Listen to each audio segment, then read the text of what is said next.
Karbi go back কেনেকে ধনি দিব পাৰে কাৰ্বি ভূমিত কাৰ্বি গোবেক কেনেকে আহিলে হে কথাটো আমি বুজি পোৱা নাই বিজেপিৰ দিনতহে হে কথা তেওঁলোকে ক'ব পাৰিছে এটো কাৰ্বি গোবেক ধনিটো আসলে দিছে কোনে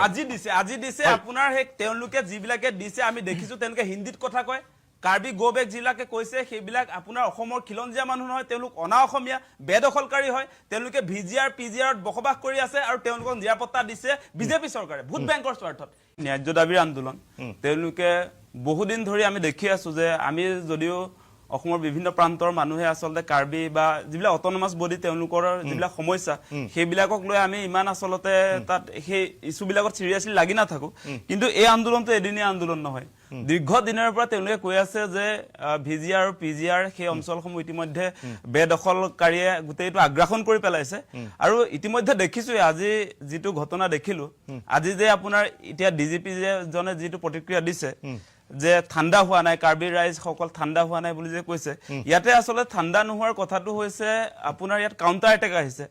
আজি আপোনালোকে নিশ্চয় দেখা পাইছে মই দেখিছো মানে দেখি আচৰিত হৈছো তাত যিবিলাক বিহাৰী সম্প্ৰদায়ৰ মানুহ আছে কিছুমান বাঙালী সম্প্ৰদায়ৰ মানুহ আছে তেওঁলোকে আপোনাৰ এই সেফ্ৰন কালাৰৰ যিটো আপোনাৰ ফ্লেগ মানে গেৰুৱা পতাকা তেওঁলোকে হাতত লৈ হাতে হাতে লাঠি জুং লৈ আসলতে তেওঁলোকে কাউন্টাৰ এটেক কৰিবলৈ আহিছে ভূমিপুত্ৰ আপোনাৰ কাৰ্বি মানুহৰ ওপৰত তেওঁলোকে দাদাগিৰি চলাবলৈ আহিছে কিন্তু কেনেকে আসলতে বিজেপি চৰকাৰে যি চৰকাৰে আসলতে খিলঞ্জিয়াৰ কথা কয় আজি ভূমিপুত্ৰক মানুহক আসলতে তেওঁলোকে মাৰিবলৈ আহিছে এটো কেনেকুৱা ধৰণৰ কথা আহিছে আজি নিজৰ ভেটি সুৰক্ষাৰ কাৰণে মাত মাতিছে কাৰ্বি ৰাইজে হেতুটো আপোনাৰ ভাল কথা এতিয়া মানে কাউন্টাৰ এটেকটো সাংঘাতিক ধৰণৰ মই মানে ভাৰত মাতা কি জয় জয় শ্ৰীৰাম বুলি কয় কাৰ্বি গোবেক বুলি কৈছে এটো কেনেকুৱা কোনে কৈছে এটো হেতু আমি দেখিছো সংবাদ মাধ্যমত দেখিছো হাতে হাতে মই দেখিছো যে আপোনাৰ তাত আসলতে গেৰুৱা পতাকা দেখিবলৈ পাইছো তাত বহুতে আপোনাৰ ভাৰত মাতা কি জয় জয় শ্ৰীৰাম বুলি কৈছে গতিকে সেই স্লোগানটো কোনে দিয়ে ডেফিনেটলি এই বিজেপিৰ ভাতৃ সংগঠন বিলাকে সেই স্লোগানটো আওৰাই থাকে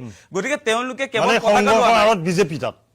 তাকে মই দেখিছো মানে আপোনাৰ বিজেপিৰ পৃষ্ঠপোষকতাত গোটেই কাউন্টাৰ এটেকটো আহিছে নেকি সেই কথা বতৰাবিলাক আমি ভাবিবলৈ বাধ্য হৈছো কাৰ্বি ৰাইজে আজি নিৰাপত্তাহীনতাত ভুগিছে আজি আপোনালোকে এটা কথা জানি আচৰিত হ'ব যে 1951 ৰ যিটো সেন্সাস আছিল তাৰ ৰিপৰ্ট অনুসৰি আপোনাৰ 1951 ৰ যিটো সেন্সাস হেমতে আসলতে প্ৰায় 88 ৰ পৰা 90% আপোনাৰ কাৰ্বি জনগোষ্ঠীৰ মানুহ আছিল আৰু এতিয়া আহি আপোনাৰ 2021 চনৰ যিটো প্ৰি আপোনাৰ হেৰি কৰিছিলে এতিয়া সেন্সাস হোৱা নাই যদিও ইয়াত আপোনাৰ প্ৰিটেষ্ট তথ্য অনুসৰি মানে আপোনাৰ 2021 চনৰ 35% লৈকে আসলতে আপোনাৰ কাৰ্বি জনগোষ্ঠীৰ মানুহ কমি আহিছে বেলেগ মানুহৰ জনসংখ্যা বাঢ়ি গৈছে এতিয়া কাৰ্বি অটোনমাস কাউন্সিলত আপোনালোকে দেখি আচৰিত হ'ব তাত আপোনাৰ 10 গৰাকীহে আসলতে কাৰ্বি মানুহে আপোনাৰ সেই অঞ্চলবিলাকত কাৰ্বি জেগাত আপোনাৰ তেওঁলোকৰ যিটো আধিপত্য সেইটো বজাই ৰাখিব পাৰিছে বাকি আপোনাৰ যি আপোনাৰ 26টা তাত আপোনাৰ পৰিষদীয় অঞ্চল আছে সেই তাত আপোনাৰ বাকি আপোনাৰ 16 খনত কিন্তু আমাৰ খিলঞ্জিয়া মানুহৰ আধিপত্য লাহে লাহে কমি আহিছে হেতু আজি তাত কাৰ্বি মানুহবিলাকে প্ৰতিবাদ কৰোতে সেই ষ্টেটমেন্ট দিছে গতিকে খসা হসিকে এই চৰকাৰখন খিলঞ্জিয়া মানুহৰ পক্ষত নাই তেওঁলোকে বিভিন্ন সময়ত জাতি মাটি ভেটি সুৰক্ষাৰ কথা কয় খিলঞ্জিয়াৰ সুৰক্ষিত ভৱিষ্যতৰ কথা কয় কিন্তু আজি কাৰ্বি মানুহবিলাক ভূমিপুত্ৰ মানুহে ৰাজপথত আজি প্ৰতিবাদ কৰিবলগীয়া হৈছে নিজৰ আপোনাৰ মাটি বচাবৰ কাৰণে আজি আপোনালোকে দেখিব বিজেপি চৰকাৰখনে এনেকেটো আপোনাৰ কোনো দিনে বেদখলকাৰীৰ বিৰুদ্ধে তেওঁলোকৰ একচন হোৱা দেখিছো কিন্তু এনেকেটো আপোনাৰ আজি ৰনোজ পেগু বা আজি আপোনাৰ মুখ্যমন্ত্ৰী গৰাকীৰ যিটো ষ্টেটমেন্ট দেখিলো সেইটো তেওঁলোকে বেদখলকাৰীৰ সমৰ্থনত বক্তব্য আগবঢ়াইছে এতিয়া আপোনাৰ তাত যে কৈছে যে হাইকোৰ্টৰ এটা নিৰ্দেশনা আছে ষ্টে আছে বুলি কৈছে ষ্টে কেইগৰাকীমান আপোনাৰ পৰিয়ালৰ কাৰণে আছে তাত হাজাৰ হাজাৰ মানুহে বেদখল কৰি বহি আছে সেই গোটেইবিলাকৰ ষ্টে অৰ্ডাৰ নাই তাত সেই কথাটো মন কৰিবলগীয়া গতিকে মুখপাত্ৰৰ ভূমিকাত অৱতীৰ্ণ হৈছে বিজেপি চৰকাৰখন আজি আপুনি চাওক আজি মুখ্যমন্ত্ৰীজনৰ বক্তব্য আজি ৰনোজ পেগুৰ বক্তব্য এটা কথা ক'ব লাগিব মানে কাৰ্বি স্বায়ত্তশাসিত পৰিষদ সেইটো আসলতে এই ল্যান্ড ৰাইটস বা কাৰ্বি জনতাক আসলতে এই আপোনাৰ মাটিৰ অধিকাৰ দিয়া হৈছে সংবিধানে আপোনাৰ আৰ্টিকল 244 অনুসৰি তেওঁলোকক স্বায়ত্তশাসনৰ ব্যৱস্থা কৰি দিয়া হৈছে একৰ্ডিং টু ইণ্ডিয়ান কনষ্টিটিউচন গতিকে তেওঁলোকৰ অধিকাৰ খৰ্ব কৰিছে আজি বিজেপি চৰকাৰে আজি আপোনালোকে দেখিব আৰু এটা কেছ চলি আছে যে কাৰ্বি ৰাইজৰ মাটি কাঢ়ি এতিয়া আপোনাৰ সিমেন্ট ইণ্ডাষ্ট্ৰি আপোনাৰ বনা মানে তাত প্ৰতিষ্ঠা কৰিবৰ কাৰণে ইতিমধ্যে হাইকোৰ্টত গোচৰ চলি আছে আৰু তাত সিটিং আপোনাৰ মেজিষ্ট্ৰেট জাজে ক'বলগীয়া হৈছে যে 3000 বিঘা কেনেকে স্বায়ত্তশাসিত অঞ্চলৰ পৰা আপোনালোকে সিমেন্ট ইণ্ডাষ্ট্ৰিক দিবলগীয়া হৈছে সেই প্ৰশ্ন উত্থাপন কৰিছে আজি আপোনাৰ সিটিং জাজে তেনেকুৱা এটা পৰিস্থিতি নিশ্চয়, আহিছে নিশ্চয়। আজি মানে বিজেপি চৰকাৰৰ দিনত সঁচা হৈছে কি আমাৰ খিলঞ্জীয়া মানুহ নিৰাপত্তাহীনতাত ভুগিছে গতিকে এই বিজেপি চৰকাৰখন আমাৰ খিলঞ্জীয়া ট্ৰাইবেল মানুহৰ কেতিয়াও বন্ধু নহয় আমাৰ নিশ্চয় শত্ৰু নিশ্চয়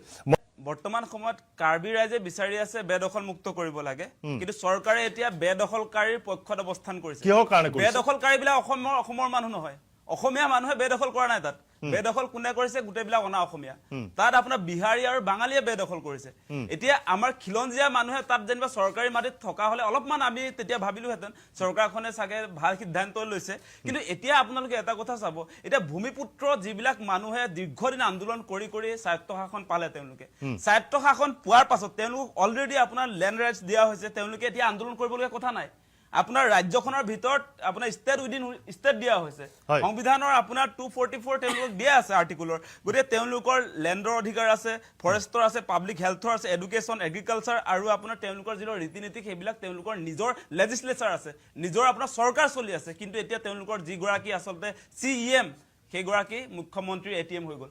এই কাৰ্বি জনগোষ্ঠীটোৰ কাৰণে আটাইতকৈ ডাঙৰ কথাটো হৈছে এই মানুহজন এতিয়া মুখ্যমন্ত্ৰীৰ পিছে পিছে ডিস্পৰ্ট আহি কি কৰে সেই কথাটো আমি বুজি পোৱা নাই তেখেতক কি আশা লৈ আচলতে কাৰ্বি ৰাইজে ভোট দিছিলে এতিয়া মুখ্যমন্ত্ৰীৰ পিছে পিছে কাৰ্বি অট'নমাছ কাউন্সিলৰ CEM ঘূৰি ফুৰা কাম নেকি কাৰ্বি ৰাইজৰ মাজত তেওঁ নাথাকে কাৰ্বি ৰাইজৰ সুখ দুখ তেওঁ চাব এতিয়া মুখ্যমন্ত্ৰীৰ লগত মিলি লৈ এতিয়া গোটেই কাৰ্বি স্বায়ত্তশাসিত অঞ্চলৰ যিবিলাক মাটি সেই মাটিসমূহ আদানী আম্বানীৰ হাতত তুলি দিছে এই মানুহজন এতিয়া আচলতে কাৰ্বি ৰাইজৰ কাৰণে বদন হৈছে গতিকে এই মানুহজনক উৎখাত কৰিব লাগে এতিয়া সঁচা হৈছে কি এই যে মই এটা দৃশ্য দেখিছো আপুনি যে দেখুৱালে যে এগৰাকী কাৰ্বি নেতাই যে নিজৰ আপোনাৰ গালত চেণ্ডেলেৰে যিটো আপোনাৰ তেওঁ মাৰিবলগীয়া হৈছে নিজৰ গালখনত সেইটোতকে আচলতে দুৰ্ভাগ্যজনক কথা একোৱে থাকিব নোৱাৰে আজিৰ দিনটোত ভূমিপুত্ৰ এগৰাকী আপোনাৰ ট্ৰাইবেল লিডাৰে সেই কাম কৰিবলগীয়া হৈছে নিজৰ জাতিটোক নিৰাপত্তা দিব পৰা নাই নিজৰ অধিকাৰ তেওঁলোকে আচলতে এতিয়া বিচাৰি পুনৰ প্ৰতিবাদত নামিবলগীয়া হৈছে সেইটোতকে আচলতে দুৰ্ভাগ্যজনক কথা একো নাই আৰু আজিৰ দিনটোত মই বিভিন্ন আমাৰ আচলতে কাৰ্বি যিসকল আমাৰ সতীৰ্থ তেওঁলোকৰ লগত কথা পাতিছো যে আমাৰ যি আচলতে কাৰ্বি জনগোষ্ঠীক বাদ দি অসমৰ যিবিলাক খিলঞ্জীয়া মানুহ আছে আমাৰ সহযোগিতা তেওঁলোকে বিচাৰি আছে আজিৰ দিনটোত আজি তেওঁলোকে যিটো সময়ত আচলতে প্ৰতিবাদ কৰি আছে মই আৰম্ভণিতে এটা কথা কৈছিলো এই সময়ছোৱাত আমি বৰ অসমৰ যিসকল লোক আমাৰ যিবিলাক খিলঞ্জীয়া মানুহ আমি সঁচাকে ট্ৰাইবেল মানুহবিলাকৰ নিৰাপত্তাৰ কথাটো আমিও চিন্তা কৰিব লাগিব এতিয়া আপুনি দেখিছে এতিয়া যে আপোনাৰ মই আৰম্ভণিত কৈছিলো যে তাত আজি আপোনাৰ এই কাৰ্বি গ'বেক কেনেকৈ ধনি দিব পাৰে কাৰ্বি ভূমিত কাৰ্বি গ'বেক কেনেকৈ আহিলে সেই কথাটো আমি বুজি পোৱা নাই বিজেপিৰ দিনতহে সেই কথা তেওঁলোকে ক'ব পাৰিছে এইটো কাৰ্বি গ'বেক ধৰিটো আচলতে দিছে কোনে আজি দিছে আপোনাৰ সেই তেওঁলোকে যিবিলাকে দিছে আমি দেখিছো তেওঁলোকে হিন্দীত কথা কয় কাৰ্বি গ'বেক যিবিলাকে কৈছে সেইবিলাক আপোনাৰ অসমৰ খিলঞ্জীয়া মানুহ নহয় তেওঁলোক অনা অসমীয়া বেদখলকাৰী হয় তেওঁলোকে VGR PGRত বসবাস কৰি আছে আৰু তেওঁলোকক নিৰাপত্তা দিছে বিজেপি চৰকাৰে ভোট বেংকৰ স্বাৰ্থত এতিয়া আপোনাৰ ইলেকশ্যন আছে 26ত সেইকাৰণে লোকসকলৰ বিৰুদ্ধে এতিয়া একশ্যন নলয় বেলেগ জনগোষ্ঠীৰ চৰকাৰে অবৈধ বেদখলকাৰীৰ পক্ষত অৱস্থান কৰিছে মুখ্যমন্ত্ৰী হিমন্ত বিশ্ব শৰ্মাই আৰু তাত সহযোগিতা কৰিছে আপোনাৰ এই CEM যিগৰাকী আচলতে বৰ্তমান কাৰ্বি ৰাজ্যৰ কাৰণে এই তুলিয়াম ৰংহাং তেওঁ বদন এতিয়া কাৰ্বি জাতিৰ কাৰণে তেওঁ বদনৰ ভূমিকাত অৱতীৰ্ণ হৈছে গতিকে এই মুহূৰ্তত যিটো অৰাজক পৰিস্থিতি হৈছে কাৰ্বি আংলঙত সেইটো আচলতে আপোনাৰ এই মুখ্যমন্ত্ৰী হিমন্ত বিশ্ব শৰ্মা আৰু আপোনাৰ তুলিয়াম ৰংহাঙৰ ভুলৰ কাৰণে হৈছে এই ঘটনা এনেই হোৱা নাই কিন্তু সেই কথাবিলাক আপোনালোকে দেখিছে গতিকে আপোনালোকে দেখিব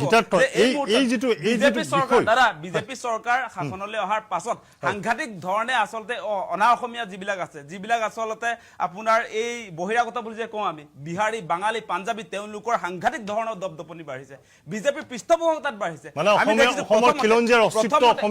বিপন্ন কৰিছে প্ৰথমতে তেওঁলোকে আপোনাৰ সৰ্বানন্দ সোণোৱাল মুখ্যমন্ত্ৰী হোৱাৰ পাছত চিলাপথাৰ লংকাকাণ্ড তেওঁলোকে কৰিছিলে আমি দেখিছো ভূপেন হাজৰিকাৰ ফটোত তেওঁলোকে গছকি দিছে গামোচা গছকি দিছে সুবোধ বিশ্বাসৰ নেতৃত্বত সেইবিলাক আমি নেদেখা হৈ থকা নাই নহয় এতিয়া বিজেপিয়ে যদি জাতি মাটি নিৰাপত্তা দিম বুলি কয় আমি বিশ্বাস কৰিম নেকি সেইবিলাক কথা তেওঁলোকৰ দিনত কেনেকৈ আমাৰ অসমীয়া মানুহে মাৰ খাবলগীয়া হৈছে আজি আপোনাৰ তিনিচুকীয়া জিলাত অনা অসমীয়া বিহাৰীয়ে আমাৰ অসমীয়া খিলঞ্জীয়া মানুহক থাপৰ দি থাকে সেইবিলাক পৰিস্থিতি কোনে আনিলে আগতেতো সেইবিলাক হোৱা নাছিলে আজি তেওঁলোকে মুছলমানক উচ্ছেদ কৰিছো বুলি আমাৰ খিলঞ্জীয়া মানুহৰ কাৰণে তেওঁলোকে যেন আপোনাৰ নিৰাপত্তাৰ কথা চিন্তা কৰে সেই ভাওহে দি থাকে তেওঁলোকে কিন্তু সঁচা সঁচাকৈ আপোনালোকে চাব এতিয়া বহিৰাগত বনিয়াবিলাকৰ সমান্তৰালভাৱে যিবিলাক আচলতে আগ্ৰাসিত আপোনাৰ বিহাৰী মাৰোৱাৰী আপোনাৰ পাঞ্জাবী যিবিলাক আচলতে উত্তৰ ভাৰতৰ পৰা আহিছে তেওঁলোকে অসমৰ জাতিসত্তাৰ একদম বুকুত মাৰি দিছে এতিয়া কাৰ্বি ৰাজ্যৰ ওপৰত তেওঁলোকৰ দাদাগিৰি আজি আৰু আৰম্ভ হৈ গ'ল অলপ দিনৰ পাছত চাব ত্ৰিপুৰাৰ নিচিনা এটা অৱস্থা হ'ব আজি নিশ্চয় পৰিৱেশ আনিছে বিজেপি চৰকাৰে গতিকে অসমবাসী ৰাইজে বিজেপিৰ পৰা সাৱধান হ'বৰ কাৰণে আমি আহ্বান জনাইছো